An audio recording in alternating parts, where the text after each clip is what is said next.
The late autumn wind howled against the windows of Ashworth Hall, rattling the ancient panes, as though the very manor trembled with the force of what was about to unfold within its walls. Rain lashed the stone facade in sheets, turning the manicured gardens into a blur of grey and brown, stripping the last defiant leaves from their branches and scattering them across the grounds like the remnants of some forgotten joy. Inside the grand drawing room, where portraits of stern-faced ancestors gazed down from gilded frames, and the fire in the massive hearth did little to warm the suddenly frigid air, Lady Eleanor Ashworth stood with her hands clasped protectively over the swell of her abdomen, 6 months heavy with the child she had believed would bind her marriage in joy. Her pale blue gown, carefully selected that morning when the world still held promise, now felt like a mockery against her trembling form. Before her stood Lord William Ashworth, her husband of 2 years, the man whose gentle courtship had won her heart, whose laughing eyes had once looked upon her with such devotion that she had thought herself the most fortunate woman in all of England. But those eyes held no warmth now. They burned with a cold fury that turned her blood to ice, and in his hands, those hands that had once caressed her face with tenderness, he gripped several letters, their edges crumpled from the force of his rage. "Deny it if you dare." William's voice cut through the room like a blade, each word measured and precise, the very control in his tone more terrifying than if he had shouted. "Letters in your own hand, proclaiming your affection, arranging clandestine meetings with my own cousin, Richard, my blood. Did you laugh together at my ignorance, madam? Did you mock the fool who believed in your virtue?" Eleanor felt the world tilt beneath her feet, her mind unable to comprehend the accusation, the sheer impossibility of what he claimed. "William, there must be some mistake. I have written no such letters. Richard is your cousin, nothing more. I barely know him. Please let me see them. There has been some terrible error."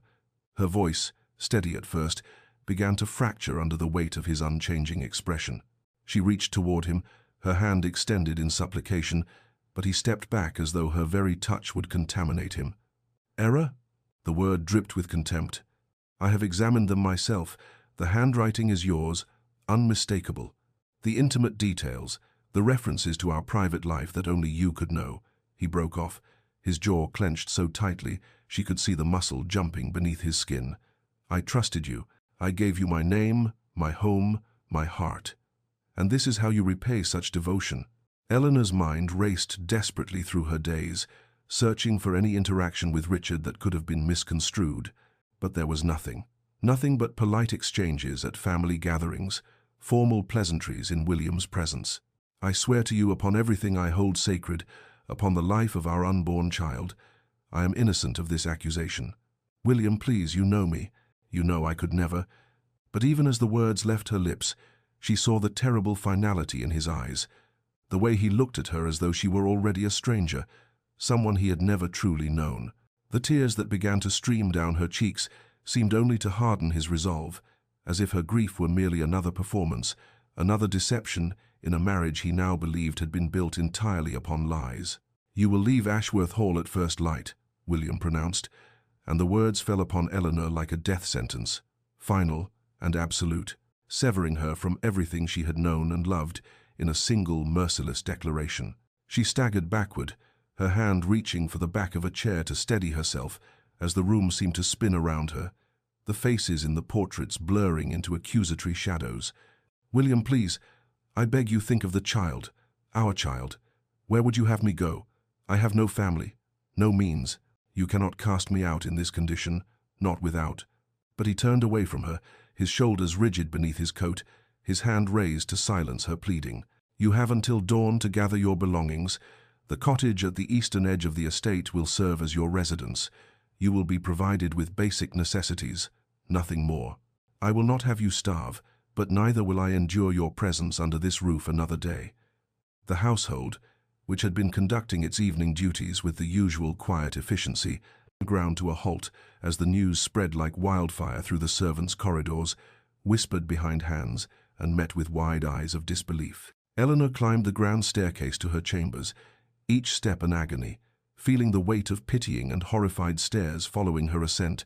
and collapsed onto her bed as Martha, her faithful maid, who had been with her since her wedding day, rushed to her side with tears streaming down her weathered face. "My lady,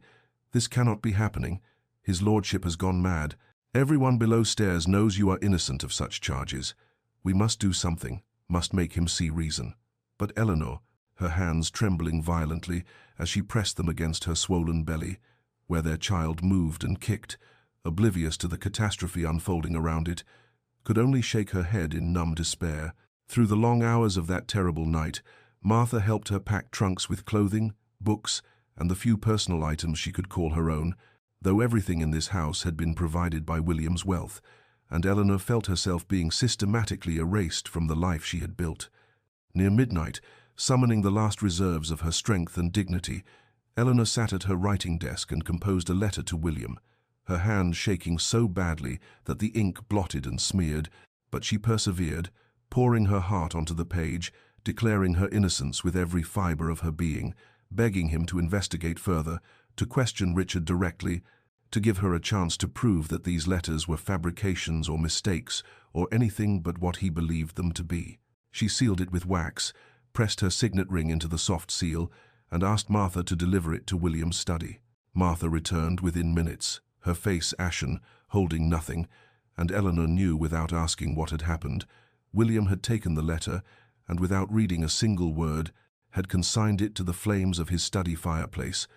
watching her final plea turn to ash, as he had already reduced their marriage to ruins in his heart. Dawn came cold and grey, the rain having given way to a bitter wind that rattled the window panes and seemed to keen with Eleanor's unuttered sorrow. The carriage that would carry her to exile waited in the drive, a small, shabby conveyance rather than the fine coach she had arrived in as a bride, and this deliberate slight was not lost on the staff who had gathered in silent witness, many with tears on their cheeks, to watch their mistress depart in disgrace. Eleanor, wrapped in a heavy cloak that barely concealed her condition, walked through the entrance hall one final time, her eyes touching on every familiar detail, the marble floors she had crossed as a new wife, the flowers she had arranged just yesterday in crystal vases, the very air that held memories of laughter and music and hope, and then she stepped out into the cruel morning and did not look back, though she heard Martha's muffled sobs behind her and knew that at least one soul in this place believed in her innocence, even if the only one who truly mattered had condemned her without mercy or reprieve. The cottage that became Eleanor's prison stood at the eastern edge of the Ashworth estate, a structure that had once housed the gamekeeper and his family before a larger residence had been built closer to the main house, and though it was not without its modest charms, a thatched roof, whitewashed walls, a small garden now overgrown with autumn's decay, it felt to Eleanor like the edge of the world, a place where she had been cast out from all that was familiar and beloved into a limbo of uncertainty and shame. The weeks that followed her banishment moved with the peculiar slowness of suffering, each day stretching interminably before her as she navigated the routines of survival in this diminished existence, her body growing heavier with the child, while her heart seemed to hollow out with loneliness and despair. The villagers, who had once curtsied respectfully when she passed in her carriage, now crossed to the other side of the lane when they saw her approach, their faces averted, their silence more damning than any spoken condemnation, for the scandal had spread like poison through the countryside, and in their eyes she was a fallen woman, an adulteress who had betrayed a good man and brought disgrace upon an honorable name. Martha, bless her faithful heart, came under cover of darkness twice each week, risking William's wrath and her own position to bring supplies, bread and cheese,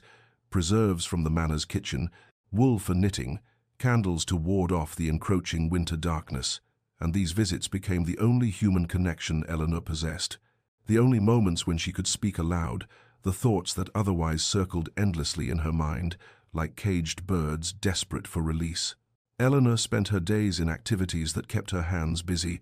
Even as her mind wandered through the labyrinth of her grief, she sewed tiny garments for the baby who would soon arrive, each stitch a prayer for a future she could not imagine. She read from the small collection of books she had been permitted to bring, though the romantic novels that had once delighted her now seemed like cruel mockery, and she wrote letters to William that she knew he would never read,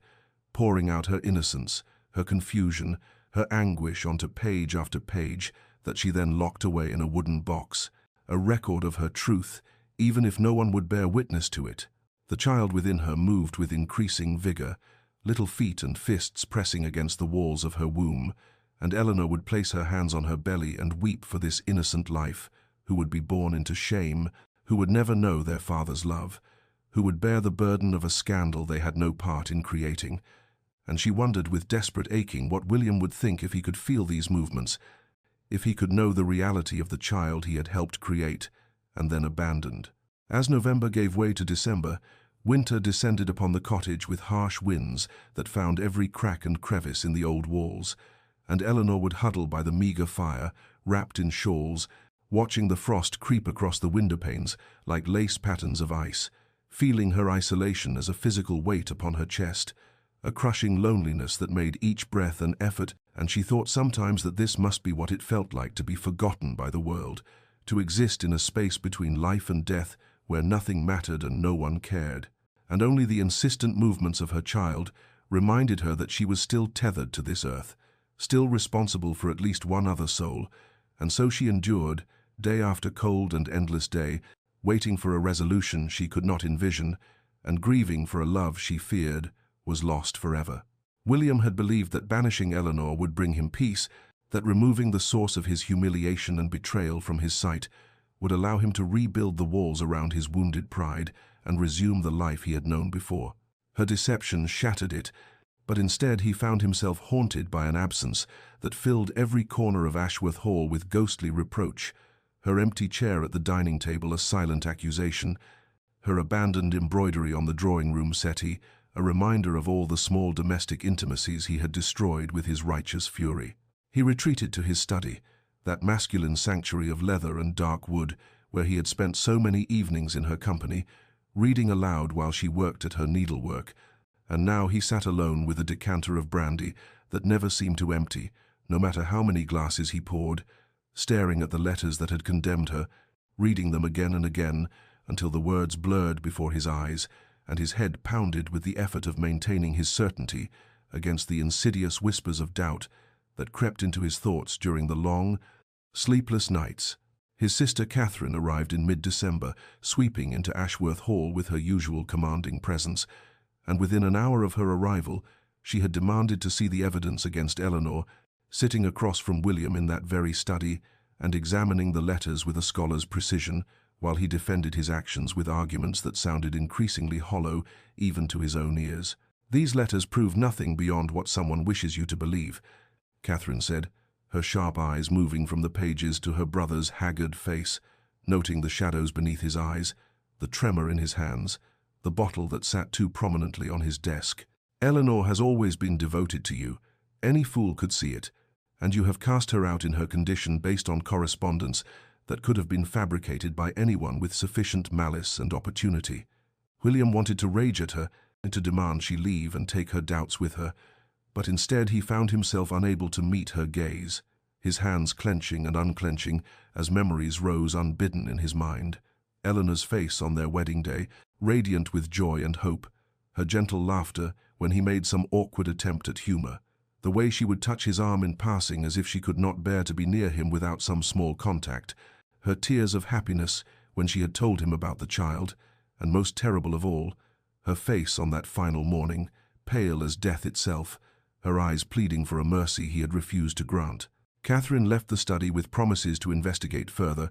and William was alone again with his brandy and his letters, and the growing, gnawing fear that he had made a terrible mistake, that his pride and his rage had led him to commit an injustice so profound that it could never be undone. And at night he dreamed of Eleanor's pale face, her mouth forming words he could not hear, her hands reaching toward him across a distance that widened with each step he tried to take toward her,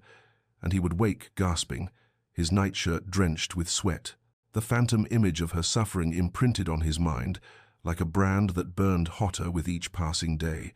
and he knew, though he could not yet admit it even to himself, that whether the letters were true or false, he had destroyed something precious and irreplaceable, and the peace he had sought through banishment remained as elusive as forgiveness in the cold and empty halls of his ancestral home. Catherine Ashworth had inherited her father's methodical mind and her mother's intuition for human nature, and these qualities combined to make her a formidable investigator when she set her mind to uncovering truth, which she did now, with the fierce determination of someone who had watched her brother destroy himself and an innocent woman over evidence that felt wrong in ways she could not initially articulate, but sensed with every instinct she then possessed. She began by examining the letters again in the privacy of her chambers,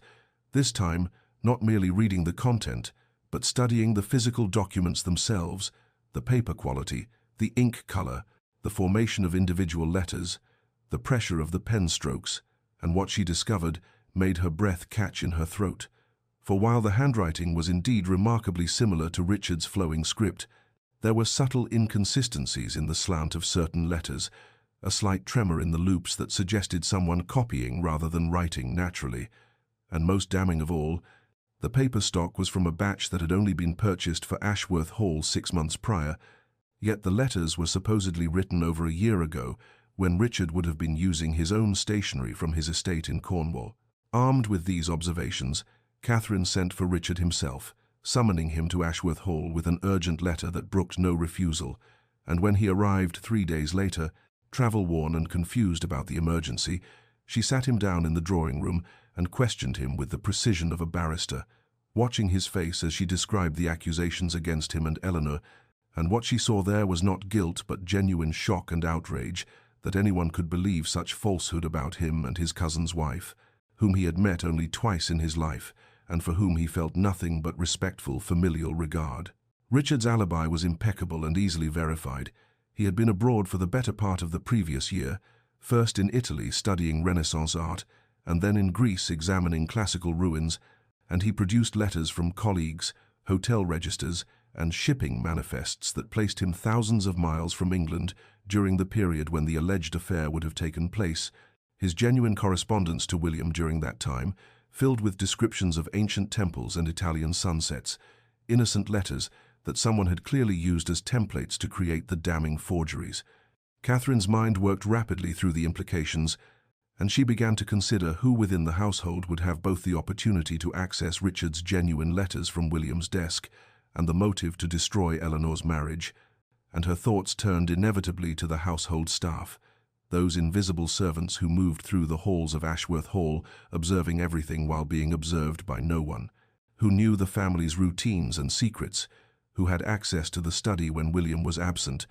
and most particularly to Mr. Blackwood, the household secretary who managed William's correspondence, who would have seen every letter Richard sent, who would have known the paper stock and had the skill to forge a convincing hand, and who had always seemed to Catherine to watch Eleanor with an intensity that went beyond professional duty, his eyes following her movements with a hunger he thought concealed, but which Catherine had noted with the vague discomfort one feels when sensing something not quite proper. She began to observe Blackwood with new attention, noting how he paled when she asked casual questions about household correspondence, how his hands shook slightly when she mentioned Richard's return, how he found excuses to avoid being in the same room with her for any length of time, and Catherine felt the pieces of the puzzle sliding into place with a certainty that was both satisfying and horrifying, for if her suspicions proved correct, then William had destroyed his marriage and condemned his innocent wife based on the machinations of a jealous servant, a truth so terrible that it would require every ounce of her courage to pursue it to its inevitable and devastating conclusion. The snowstorm arrived on the winter solstice, howling down from the northern moors with a fury that seemed to mirror the chaos of Eleanor's own body as the first pains gripped her in the small hours before dawn, and she lay in her narrow bed in the cottage, her hands clutching the sheets as contractions rippled through her with increasing intensity, knowing with a terrible certainty that the child was coming now, tonight, in the midst of this violent tempest that had transformed the world beyond her windows into a whirling whiteness that swallowed all sound and sight. She managed to light a candle with trembling hands and stumbled to the door, hoping against hope that someone might pass by, that help might somehow reach her in this isolated place where she had been abandoned to face her greatest trial alone, and whether by providence or simple human kindness, Martha appeared through the driving snow an hour later, having felt in her bones that this would be the night, and having defied the storm to reach her mistress,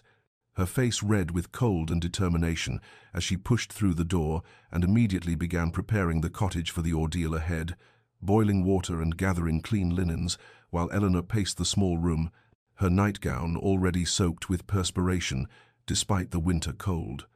The local midwife, Mrs. Brennan, arrived barely in time, a sturdy woman who had brought half the village children into the world and who asked no questions about scandal or shame, but simply rolled up her sleeves and took command of the situation with the calm authority of long experience. And Eleanor found herself grateful beyond words for these two women who stood by her when her own husband had cast her aside,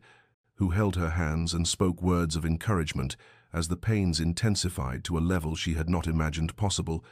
her body seeming to tear itself apart as the hours crawled past and the storm raged on with undiminished fury. In her delirium, Eleanor called out for William, his name torn from her lips in moments when the pain overwhelmed all pride and pretense, and she wept not only from physical agony, but from the aching loneliness of facing this profound moment without the man who should have been beside her, who should have held her hand and whispered that she was brave, that all would be well, that he loved her and their child, and the absence of his presence was a wound as deep as any the labor inflicted on her exhausted body. Just after midnight, as the old year prepared to give way to the new, Eleanor's daughter entered the world with a cry that cut through the howling wind, like a proclamation of life's stubborn persistence in the face of all sorrow. And Mrs. Brennan placed the tiny, squalling infant on Eleanor's chest, while Martha wept openly with joy and relief, and Eleanor looked down at the small red face, the tiny fists waving in protest at this cold new world,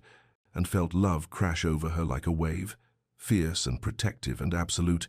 a love that made her own suffering seem suddenly insignificant compared to the miracle of this new life she held against her heart. She named her Rose, after William's mother, that gentle woman who had died when William was barely 12 and whose portrait still hung in the great hall at Ashworth. And as Eleanor whispered the name to her daughter, she wept for all that had been lost, for the father who would never know the child who bore his mother's name, for the family that should have gathered to celebrate this birth, for the happiness that had been stolen from them by lies and pride and the terrible fragility of trust.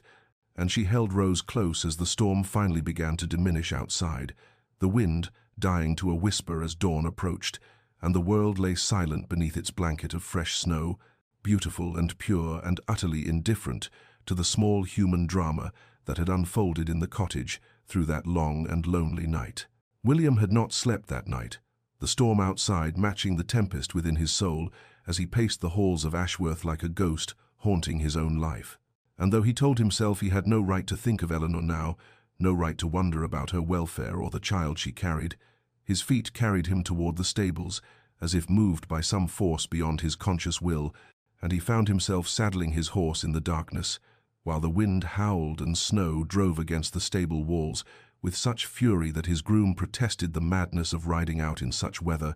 But William ignored him and rode out into the blizzard, his face stung by ice and his vision obscured by the swirling whiteness, following the path toward the cottage more by instinct than sight. He did not know what drew him there on this particular night, whether some mystical connection between husband and wife that transcended his betrayal,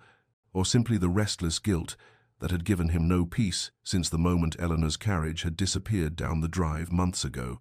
But as he approached the cottage through the storm, he saw lamplight burning in the windows, warm and golden against the violence of the winter night, and then he heard it, a sound that stopped his heart in his chest, the thin, piercing cry of a newborn infant cutting through the wind like a knife. William dismounted, his legs nearly giving way beneath him, as the full meaning of that sound penetrated his consciousness, and he stood there in the snow, frozen not by the cold but by the terrible knowledge that his child had been born, was being born, had just entered the world, and he was here, mere yards away, yet separated from that sacred moment by a chasm of his own making,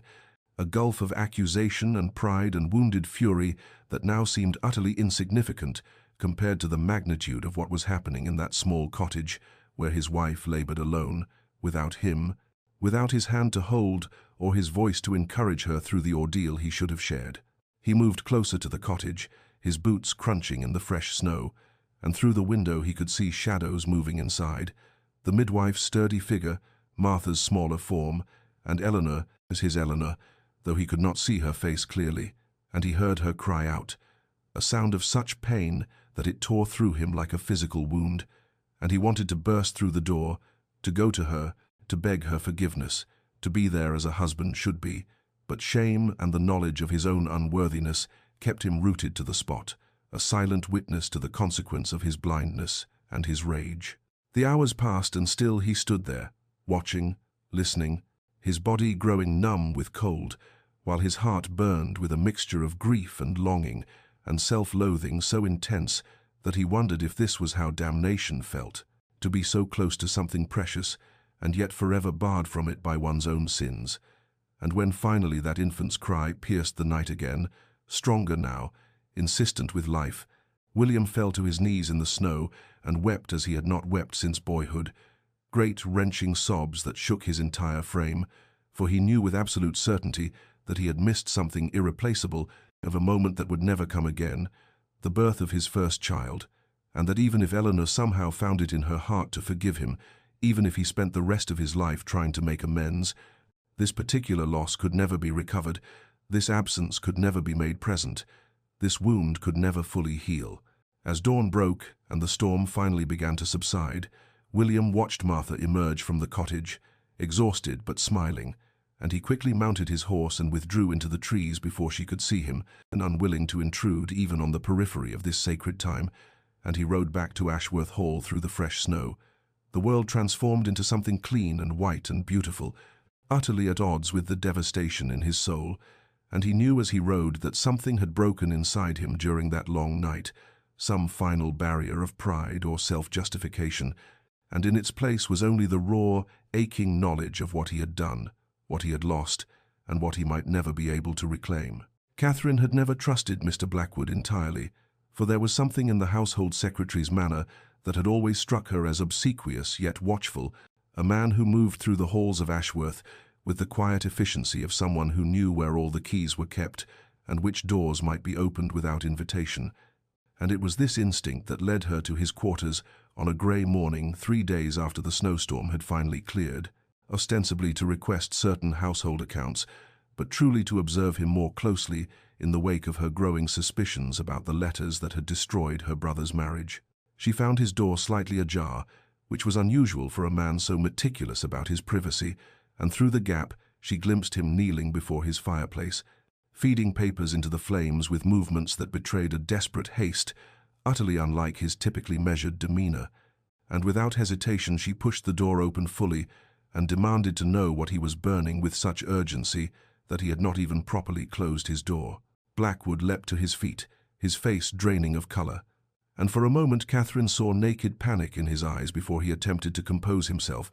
stammering something about old correspondence that was no longer needed. But Catherine had already crossed the room and seized several sheets from the desk before he could stop her, and what she saw there made her blood run cold, page after page of handwriting practice. Richard's distinctive script, copied over and over with painstaking precision, and beside these practice sheets lay several of Richard's actual letters from his travels abroad, letters that Blackwood had evidently used as templates to perfect his forgery. The confrontation that followed stripped away years of Blackwood's carefully maintained facade, and under Catherine's relentless questioning, delivered with all the imperious authority of her station, he crumbled like a wall built on sand,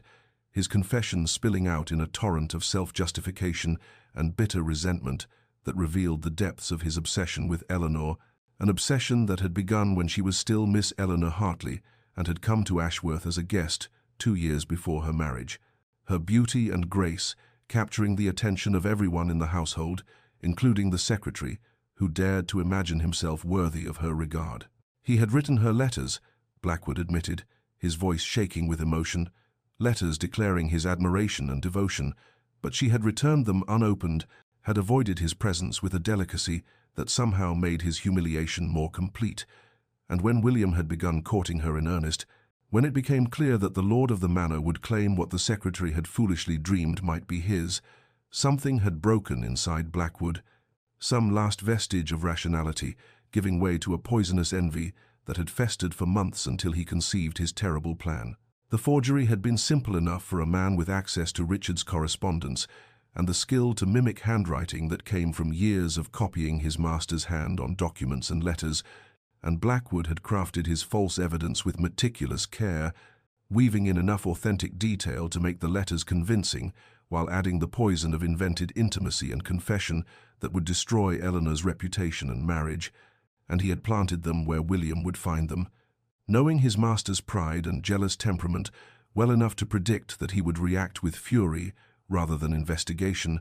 that he would believe the evidence of ink and paper over the protestations of the wife who had wounded Blackwood's vanity by preferring another. Catherine listened to this confession with mounting horror and rage, and when Blackwood finished, his shoulders slumped in defeat. She told him in a voice of ice that he would repeat every word to William immediately, that his malice had destroyed an innocent woman and torn apart a family,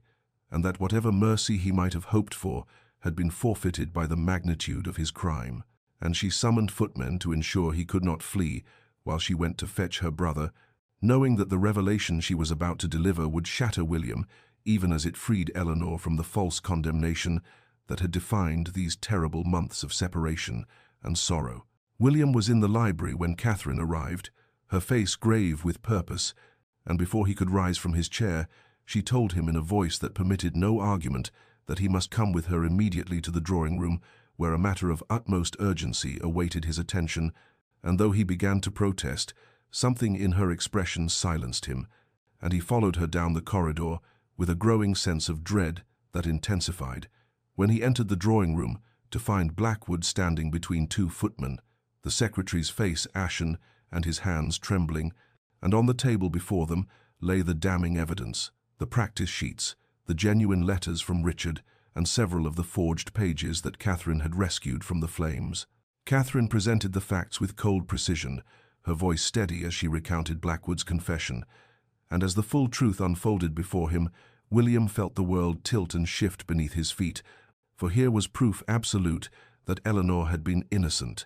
that the letters he had believed with such certainty were nothing more than the twisted creation of a jealous man's obsession, and he turned to Blackwood with such fury rising in his chest that the footman stepped forward instinctively to restrain him. But William's rage, though terrible, was eclipsed almost immediately by something far worse, a grief so profound and all-consuming that it drove him to his knees as surely as a physical blow. He demanded that Blackwood explain himself, to speak the words aloud in his own voice, and the secretary did so in a halting confession that laid bare years of unrequited desire and resentment, his voice growing stronger as he tried to justify his actions by claiming that Eleanor had humiliated him by rejecting his advances, that she had deserved to suffer as he had suffered, and it was this final statement that broke through William's paralysis, and he surged to his feet and struck Blackwood across the face with such force that the man fell backward, and William stood over him and said in a voice shaking with barely controlled violence that Blackwood would be turned over to the magistrate immediately, that he would face the full consequences of his crimes. But even as he spoke these words, William knew that no punishment inflicted on Blackwood could undo the damage that had been done, could restore the months of Eleanor's suffering, or return to him the moment of his daughter's birth that he had missed. Catherine ordered the footman to take Blackwood away and lock him in the cellar until the magistrate could be summoned, and when they were alone, William collapsed into a chair and buried his face in his hands, and his sister stood beside him in silence for a long moment before placing her hand on his shoulder and telling him gently that he must go to Eleanor now, that he must tell her the truth and beg her forgiveness. But William shook his head and said in a voice raw with anguish that he had no right to ask forgiveness, that he had condemned an innocent woman, had cast her out while she carried his child, had left her to suffer alone through pregnancy and childbirth, because he had been too proud and too quick to believe the worst, too ready to let wounded vanity override every instinct of love and trust. And how could such a transgression ever be forgiven? How could Eleanor ever look upon him again without remembering the cruelty of his accusation and the absoluteness of his rejection? Catherine knelt before her brother and took his hands in hers and told him that he could not know whether Eleanor would forgive him unless he had the courage to seek that forgiveness, and that remaining in his guilt and despair was itself a kind of cowardice, an indulgence of his own pain rather than a genuine attempt at redemption. And her words struck him like cold water, shocking him into clarity, and he realized that she was right, that whatever Eleanor's answer might be, he owed her the truth and his complete and abject apology, not for his own sake but for hers, so that she might know beyond any doubt that she had been innocent all along,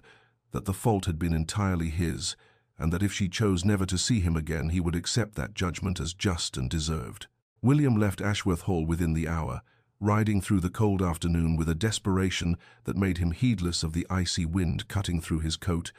and he arrived at the cottage as the winter sun was beginning its descent toward the horizon, casting long shadows across the snow-covered ground, and he dismounted with trembling hands and approached the door where he had not stood since the day he had watched from the darkness during the storm. Too cowardly then to announce himself, too lost in his own torment to offer comfort when Eleanor had needed it most. He knocked, and the sound seemed to echo in the stillness, and after a moment he heard movement within, light footsteps approaching, and then Martha's voice asking who was there, and when he identified himself, the silence that followed was so complete and terrible that he thought perhaps she had simply walked away. But then she opened the door just wide enough for him to see her face, stern and protective, and she told him in a voice devoid of warmth that her mistress was not receiving visitors, that Lady Eleanor had been through quite enough without being subjected to further distress, and William began to speak, then, the words tumbling out in a rush as he tried to explain about Blackwood and the forgery and the horrible mistake he had made, and Martha's expression shifted from hostility to shock and then to something harder to define. But still she shook her head and said that Eleanor needed time, that the truth might set her free from false accusation, but it could not erase months of suffering and abandonment, and William fell to his knees there on the doorstep and begged Martha to at least tell Eleanor that he knew the truth now, that she had been innocent all along, that he was sorry beyond any words he possessed, and he stayed there kneeling in the snow until Martha finally closed the door, not unkindly but firmly, leaving him alone in the gathering dusk. Inside the cottage, Eleanor stood with her back pressed against the wall, Rose clutched to her chest, and she had heard every word William had spoken through the thin door. She had heard the raw anguish in his voice and the truth of Blackwood's betrayal, and she wept silently as she listened to her husband begging for an audience she could not yet grant, for though her mind understood that he had been deceived, and her heart still held love for him, buried beneath layers of hurt and betrayal, she was not ready to face him, not ready to risk opening herself to more pain when she had only just begun to find some fragile equilibrium in this small cottage with her daughter and her grief. William rode back to Ashworth Hall that night, but he returned the next morning with an armload of firewood, which he stacked carefully beside the cottage door, and he came again the following day with provisions, bread and cheese and preserved fruits, fine things from the manor's larder, and each day he came with something needed or useful, and each day he left a letter on the doorstep, letters that grew longer and more desperate as he poured out his remorse and his dawning understanding of what he had done, how completely he had failed the woman who had deserved only his trust and protection. And though Eleanor did not open the door to him, she watched sometimes from the window as he worked,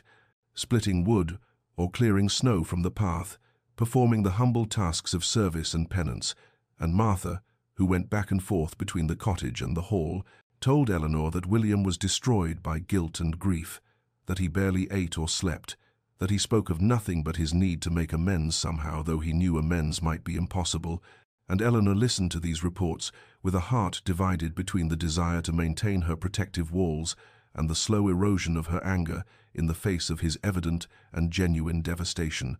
And at night she looked at the unopened letters piling up on her table and wondered whether reading them would bring healing or only reopen wounds that had barely begun to scar, whether the truth that had come too late could ever truly set either of them free. 7 days passed in this manner, with William's daily visits and his letters accumulating on Eleanor's table like fallen leaves, and on the 8th morning Eleanor woke before dawn to find Rose sleeping peacefully in her cradle, and the silence of the cottage pressing against her like a physical weight, and she rose and lit a candle and stood before the stack of unopened letters, her hand hovering over them as she had done a dozen times before.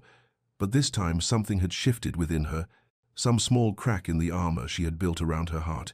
and she picked up the first letter with trembling fingers and broke the seal and began to read. William's words were raw and unguarded, stripped of all the formal eloquence that had characterized their earlier correspondence, and he wrote of Blackwood's confession and the evidence Catherine had discovered,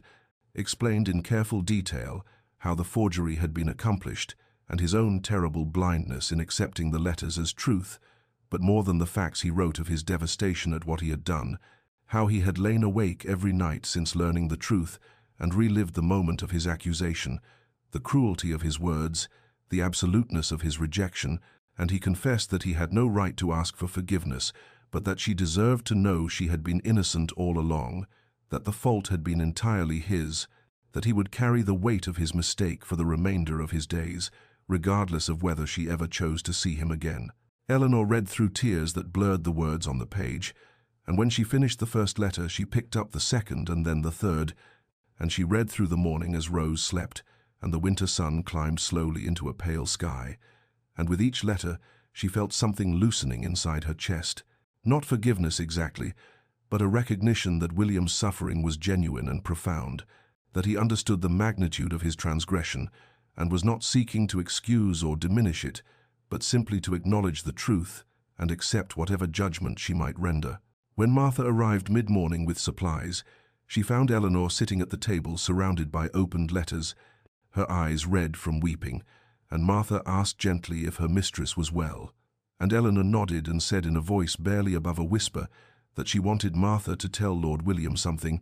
that she wanted him to know the child's name. And Martha's face softened with understanding, and she promised she would relay the message that very day. William was splitting wood behind the cottage when Martha approached him, and he straightened immediately and asked if Eleanor had read the letters, if there was any response. And Martha told him that Lady Eleanor wished him to know that their daughter had been named Rose, after his late mother, and the effect of these words on William was immediate and complete. He dropped the axe and sank to his knees in the snow, and wept with such force that his whole body shook. For in that single gesture he understood that Eleanor had not forgotten him during her exile, that even in her darkest hours she had thought of him and honored his family,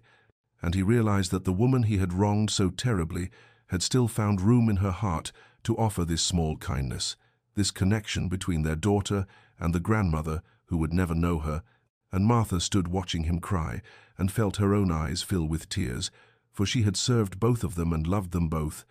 and she had hoped against hope that somehow the pieces of this shattered marriage might be gathered up and made whole again, though she knew that such healing would require time and patience and a kind of courage that neither Eleanor nor William might possess. And yet, in this moment, seeing William broken and humbled and genuinely transformed by his grief and remorse, she allowed herself to believe that perhaps redemption was not impossible, after all. 3 weeks passed before Eleanor finally sent word through Martha that she would see William, though the conditions she set were precise and protective. He might come to the cottage at midday when the light was strongest, and he might look upon his daughter, but he would remain outside while she stood at the window with Rose in her arms, the glass between them, a transparent barrier that spoke volumes about the fragility of this first concession. And William agreed immediately to these terms, grateful for even this small mercy, and he arrived at the appointed hour dressed with more care than he had shown in months, his hands shaking as he approached the cottage and saw Eleanor's silhouette behind the wavy glass of the window, and when she stepped closer, and he could see her clearly for the first time since that terrible morning of accusation, he was struck by how she had changed, her face thinner and marked by suffering, her eyes holding a wariness that had never been there before. But she was still beautiful, still the woman he had loved and betrayed. And then she shifted the bundle in her arms and turned it toward the window, and William saw his daughter. Rose was sleeping, her tiny face peaceful and perfect, with delicate features that seemed almost translucent in the winter light. And even through the distortion of the glass, William could see the resemblance to his mother, the same shape of the eyes, the same curve of the mouth, and the recognition of this inheritance that spanned generations made his throat tighten with emotion. For here was proof of continuity and connection, his mother's legacy living on in this child he had never held. And he raised his hand and placed it flat against the cold glass, as if he might somehow touch them through this barrier. And Eleanor watched his face as he gazed at Rose, saw the naked longing and love and grief that played across his features, and something shifted inside her, some small weakening of the walls she had built, for she could see that his anguish was genuine and his love for their daughter immediate and unconditional. And she found herself studying him as he stood there with his hand pressed to the window, this man who had been her husband and her destroyer. and she saw that he was broken in ways that might never fully heal, that the weight of his mistake had changed him fundamentally, and after several long minutes, during which neither of them spoke, but simply looked at each other across the barrier of glass and hurt and time, Eleanor made a decision that surprised even herself, and she called out to him in a voice that carried through the window, asking if he would like to stay. And when he looked at her with confusion and desperate hope, she explained that if he wished he might sit on the porch while she sat inside by the window, that they need not speak if he preferred, but that he might remain there in proximity to his daughter, and William accepted this offer with such profound gratitude that Eleanor felt tears spring to her eyes, and so began a new pattern in their strange and careful dance towards something that might, with time and patience, become reconciliation. For William settled himself on the cold wooden boards of the porch, and Eleanor positioned herself in the chair by the window, with Rose sleeping in her lap, and they sat this way for an hour or more, saying nothing but sharing the space and the silence and the presence of the child who bound them together, whether they wished it or not. And when William finally rose to leave, he thanked Eleanor with a formality that seemed almost absurd given their history, and she nodded in acknowledgement. And after he had gone, she realized that her heart was beating rapidly and her hands were trembling, for she had taken the first small step toward letting him back into her life, and she did not know whether this was courage or foolishness, whether it would lead to healing or only to fresh wounds. But she knew that she could not keep him away forever, not when Rose deserved to know her father, and so she resolved to continue these careful meetings and see where they might lead. The days began to settle into a rhythm that was both strange and strangely comforting, with William arriving each afternoon as the winter sun reached its pale zenith and taking his place on the cottage porch, while Eleanor positioned herself by the window with Rose, and at first they maintained the silence that had characterized their initial meetings. But gradually, William began to speak, his voice low and careful as he told her about the happenings at Ashworth Hall, how the gardens were preparing for spring, and the tenants had inquired after her health, and Eleanor listened without responding, but she listened nonetheless. And as the weeks passed, William's monologues grew more personal and revealing, for he spoke of his childhood in those very halls, how his father had been a distant and exacting man who valued duty above all else, and how William had learned early to suppress emotion and rely on reason, and he confessed that this upbringing had made him vulnerable to Blackwood's deception,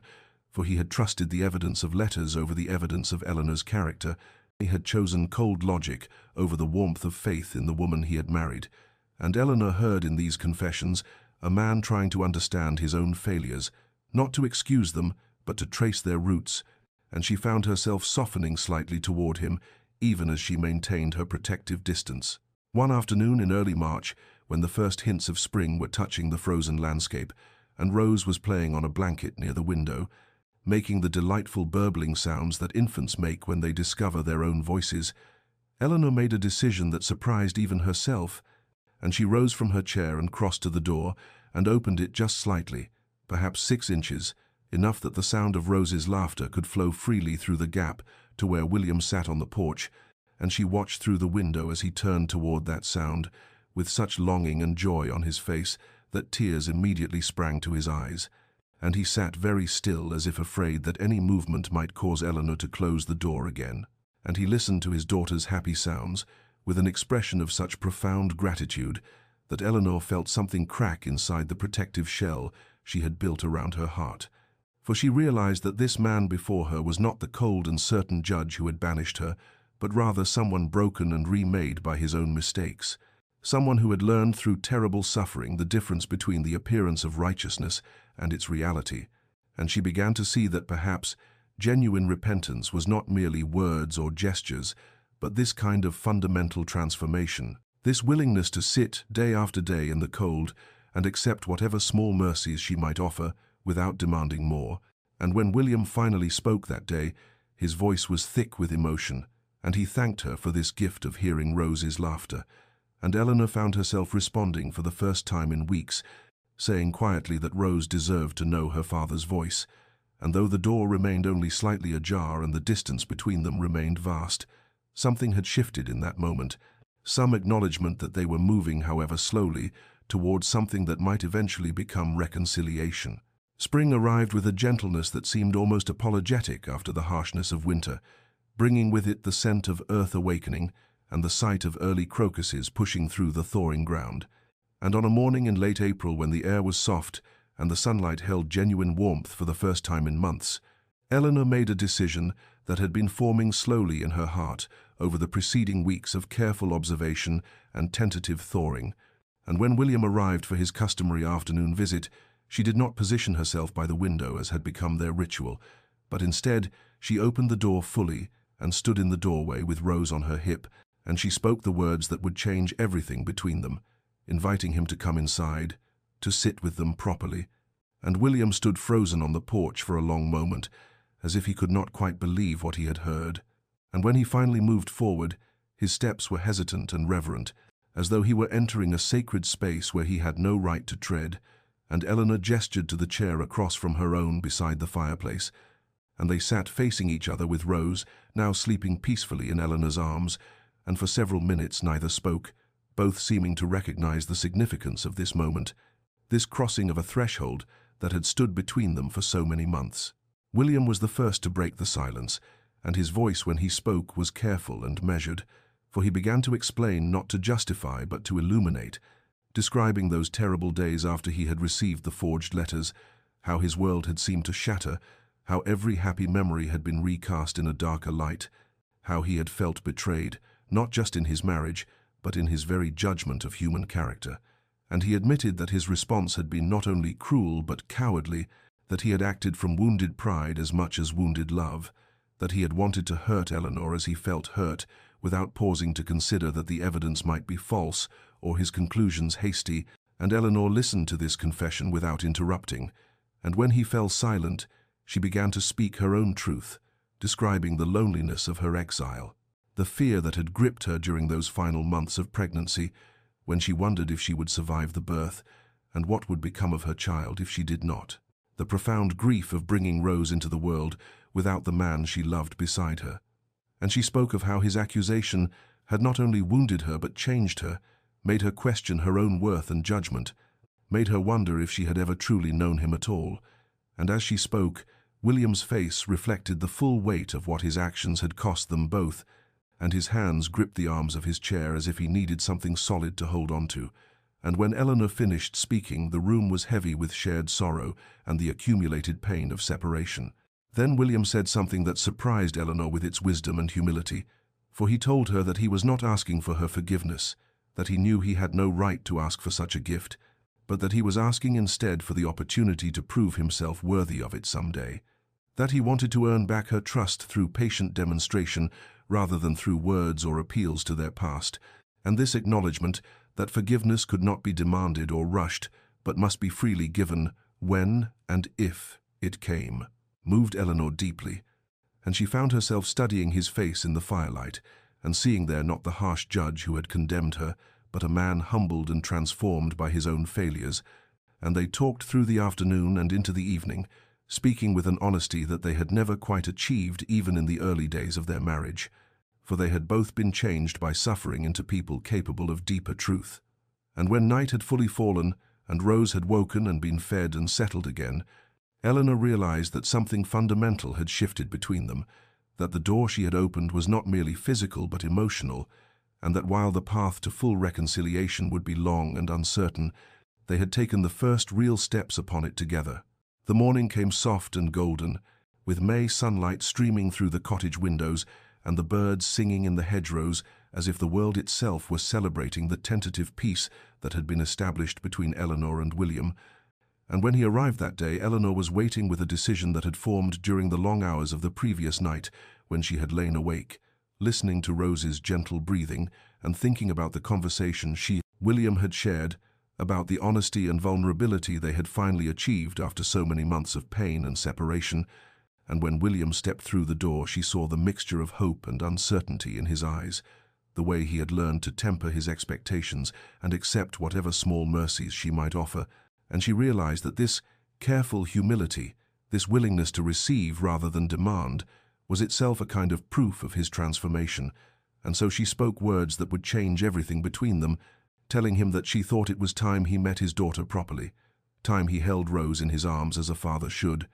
and William stood very still as if he could not quite comprehend what she was offering, and Eleanor saw his hands begin to tremble even before he moved toward where she stood with Rose on her hip, and the child, now 5 months old and beginning to take notice of the world around her, looked at this man who had visited daily but whom she had never touched with her wide, dark eyes that were so like Eleanor's own. And William approached slowly, reverently, his movements careful, as if he were approaching something infinitely precious and fragile. And when Eleanor transferred the warm weight of their daughter into his arms, she saw tears begin to fall unchecked down his face, and his whole body seemed to shake with the intensity of the emotion that overwhelmed him as he looked down at Rose's tiny, perfect features, the delicate curve of her cheek, and the small hands that reached up instinctively toward his face. And Rose studied her father with that peculiar intensity that infants sometimes have, as if she were memorizing every detail of him, and then she made one of those burbling sounds of contentment that babies make, and William broke completely, his shoulders shaking with sobs as he cradled her against his chest, one large hand supporting her head with infinite gentleness, while the other held her small body secure, and he whispered brokenly that he was sorry, so desperately sorry for all the time he had missed, for not being there when she was born, for not protecting her mother when he should have, for failing them both so completely. And Eleanor watched this moment of meeting between father and daughter and felt something fundamental shift inside her own heart. For she saw in William's face not just remorse, but a love so overwhelming and pure that it seemed to transform him, and she recognized in that expression the man she had married, the man she had believed him to be before the terrible accusations. But she also saw someone deeper and more real, someone who had been broken by his own mistakes and rebuilt into something more capable of genuine love, because he now understood its cost. And almost without thinking, Eleanor stepped forward and placed her hand on William's shoulder, the first time she had touched him since that awful day when he had condemned her, and the touch was brief and tentative, but it was there, an acknowledgement that they were, perhaps, no longer two separate people maintaining careful distance, but beginning to become again what they had once been, a family. And William looked up at her with such hope and gratitude in his tear-stained face that Eleanor had to look away, and they stood there in the simple cottage, the three of them, with the morning light washing over them like a benediction, and the future stretching before them uncertain but no longer quite so bleak. In the days that followed that profound moment when William first held Rose, a rhythm began to establish itself, tentative and careful like the first notes of a melody being composed, and during one of their quiet conversations, William spoke with characteristic directness about what he hoped might come next, suggesting that perhaps Eleanor and Rose might return to Ashworth Hall, that the three of them might resume their life together as a family in the grand manor where their marriage had begun. But Eleanor felt her entire body tense at the suggestion, for she was not ready to return to those halls where she had been condemned and cast out, where every room held memories of her humiliation and every corridor might whisper of her disgrace, and she told William with gentle but absolute firmness that she could not yet face that return, that the cottage had become her sanctuary, and she needed more time before she could even contemplate leaving it. And William, to his credit, did not press or argue but instead asked a different question,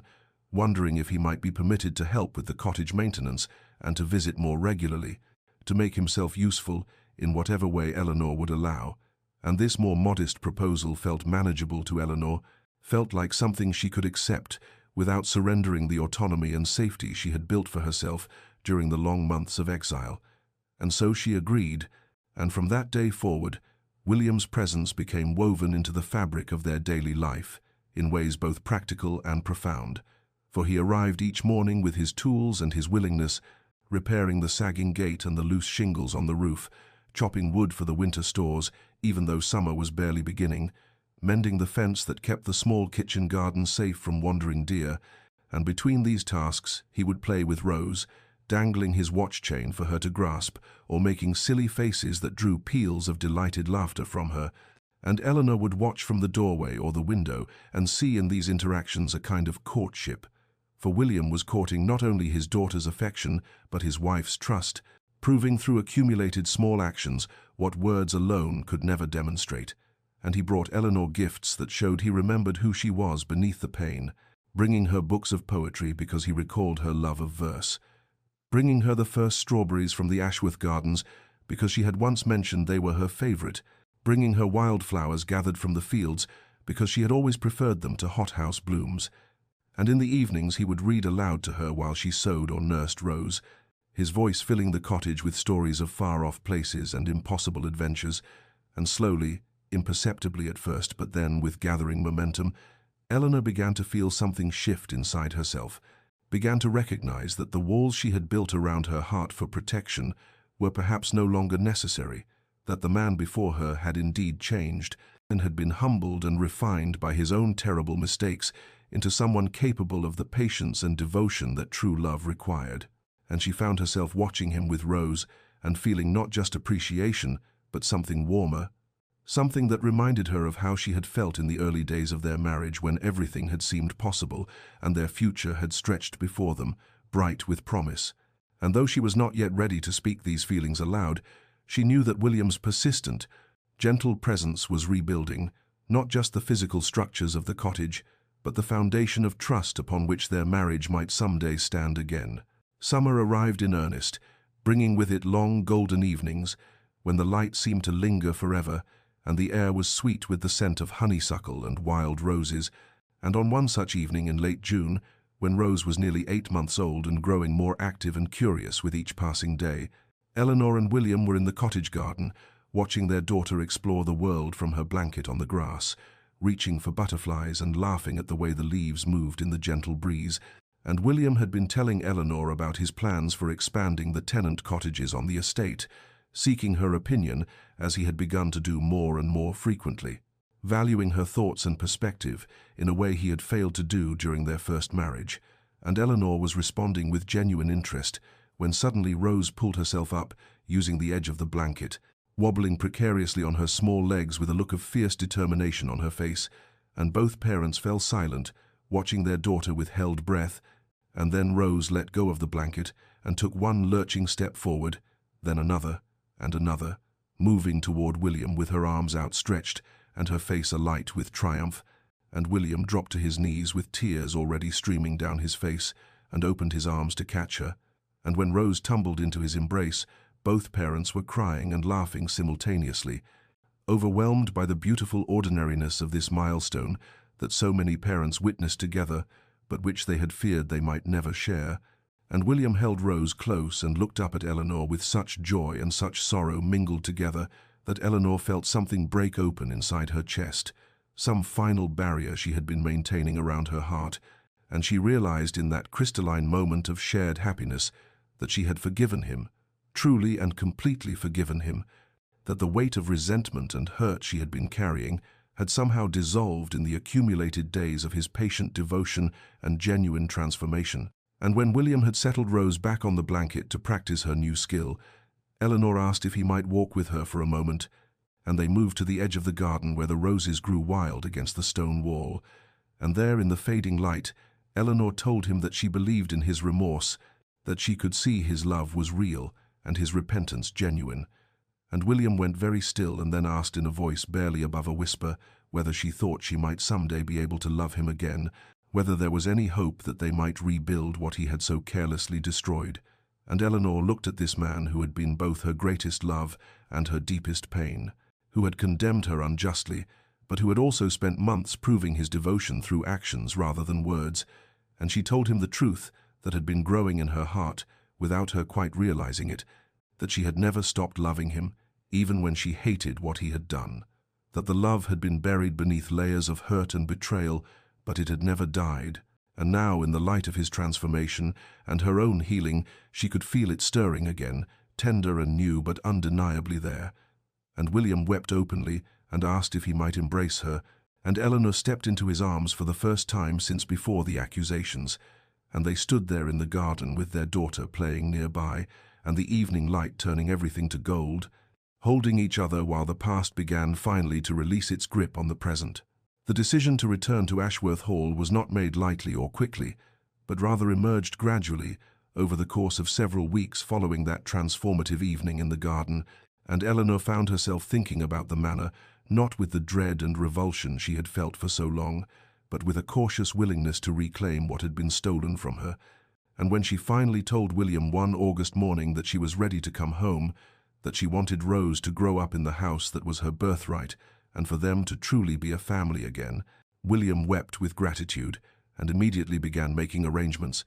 and the day of their return was set for late September, when the weather would be fine, and Eleanor would have time to prepare herself emotionally for crossing that threshold again. And when the day arrived, William came to collect them in the carriage, helping Eleanor and Rose inside with such tender care as though they were made of the finest porcelain. And as they travelled the familiar road from the cottage to the main house, Eleanor felt her heart beating rapidly, with anxiety and anticipation mingled together, and Rose, now confidently walking and chattering in her baby language, seemed to sense something significant was happening and clutched her mother's hand tightly. And when the carriage pulled up before the great entrance of Ashworth Hall, the entire household staff was assembled outside in their finest livery. And as William helped Eleanor down from the carriage, they burst into spontaneous applause and cheers, and Eleanor saw tears on many faces, including those of the housekeeper, Mrs. Hartford, and the butler, Mr. Green, who had both served the family for decades, and Martha rushed forward to embrace Eleanor with undisguised joy. And then Catherine appeared at the top of the steps looking radiant and emotional, and she descended quickly to gather Eleanor into a warm embrace, whispering that she had prayed for this day, and that Eleanor belonged here as the true lady of Ashworth Hall, and Eleanor felt the kindness of these people who had never truly believed the lies about her washing over her like a benediction, and with William on one side and Catherine on the other, she walked through the great doors and into the entrance hall, where everything was exactly as she remembered, yet somehow transformed by the knowledge that she was returning not in shame but in triumph. And William led her upstairs to their private chambers, and when he opened the door, Eleanor gasped in surprise, for he had had everything redecorated in soft shades of cream and rose and gold, removing every piece of furniture and every painting that had been there during those terrible days of accusation, and replacing them with new things that held no painful memories. And there was a beautiful nursery adjoining the main bedroom, with a cradle carved from cherry wood and walls painted with delicate flowers and butterflies, and Eleanor turned to William with tears streaming down her face, and thanked him for understanding that she needed this space to be new, to be untainted by the past. And that night, after Rose had been settled in her new cradle, Eleanor and William lay in the great bed that had been brought in specially for their return, with Rose sleeping peacefully between them in her smaller cradle positioned so they could both see her, and Eleanor looked around at the soft candlelight playing on the new walls and felt something she had not felt since before everything fell apart. She felt safe. She felt home. She felt that perhaps the future they had once dreamed of might still be possible after all. The winter months following their return to Ashworth Hall passed in a gentle rhythm of healing and rediscovery, as Eleanor and William learned again how to be husband and wife, not in the naive way of their first marriage, but with a deeper understanding forged through suffering and redemption. And as spring approached and the anniversary of their original wedding drew near, William came to Eleanor one evening when she was reading by the fire and asked with characteristic hesitation whether she might consider renewing their vows, not as a mere formality, but as a true choosing of one another, with full knowledge of all they had endured and overcome. And Eleanor looked up from her book with tears already forming in her eyes, because she had been thinking the same thing, feeling that they needed some ceremony to mark this new beginning and to sanctify what they were building together. And so it was arranged that on the first day of May, they would gather in the small chapel on the estate grounds, with only their closest loved ones present to witness them, pledge themselves to one another again, and the weeks of preparation were filled with quiet anticipation, as Eleanor commissioned a simple gown of cream silk without the elaborate ornamentation of her first wedding dress, something that spoke to the quiet strength she had gained rather than the innocence she had lost. And William worked with the vicar to craft new vows that would acknowledge the journey they had travelled and the commitment they were making, with eyes wide open to human frailty and the possibility of failure. And when the day arrived, it was perfect in its simplicity, with the chapel decorated only with wildflowers that Catherine had gathered from the fields, and Rose, now 13 months old and walking confidently, and had been given a small basket of flower petals to carry, though she was more interested in eating them than scattering them. And as Eleanor entered the chapel on Catherine's arm, since her own father had passed years before, she saw William waiting at the altar with tears already streaming down his face, and the small gathering of servants and family who had stood by them through everything rose to their feet, and when Eleanor reached William's side, he took her hands in his, and they were both trembling, and the vicar began the ceremony. But it was their own words that mattered most, and William spoke first, his voice breaking as he acknowledged the terrible wrong he had done her, and the grace she had shown in allowing him to prove himself worthy of her love again, and he vowed before God and these witnesses that he would spend every remaining day of his life honoring her, protecting her, and choosing to trust her even when fear whispered lies. And Eleanor responded with her own vows, speaking of forgiveness not as forgetting but as a deliberate choice to release the past and build something new, and she promised to be patient with his healing as he had been patient with hers. To remember that they were both imperfect people, committed to loving each other through and despite their flaws, and when they exchanged new rings that William had commissioned, simple bands of gold engraved with the date of this second wedding rather than their first, there was not a dry eye in the chapel, and little Rose, sensing something important was happening, toddled forward and wrapped her small arms around both her parents' legs, and the gathered witnesses laughed through their tears as William scooped up his daughter while keeping one arm around Eleanor, and the vicar pronounced them husband and wife again, bound not by naive promises, but by tested commitment. And when William kissed Eleanor, it was with a reverence and gratitude that spoke of hard-won joy, and afterward they walked from the chapel into the spring sunshine, as a family truly united for the first time. Not because the past had been erased, but because they had chosen to walk forward into the future together, carrying their scars but no longer defined by them. 5 years had passed since that May morning when Eleanor and William renewed their vows in the small chapel, and in those years the Ashworth family had flourished in ways that once seemed impossible during those dark months of separation and anguish. And Eleanor stood now in the morning room of Ashworth Hall, watching through the window as William chased Rose and her younger siblings through the garden. Rose, at 6 years old, running with the confidence of a child who had never known anything but love and security. Her brother Thomas, aged 3, following as quickly as his small legs could carry him, and baby Margaret just beginning to toddle, held carefully in her father's arms, and the sound of their laughter drifted through the open window like music, and Eleanor felt a contentment so profound it sometimes brought tears to her eyes, not tears of sorrow but of gratitude for the grace that had brought them to this place,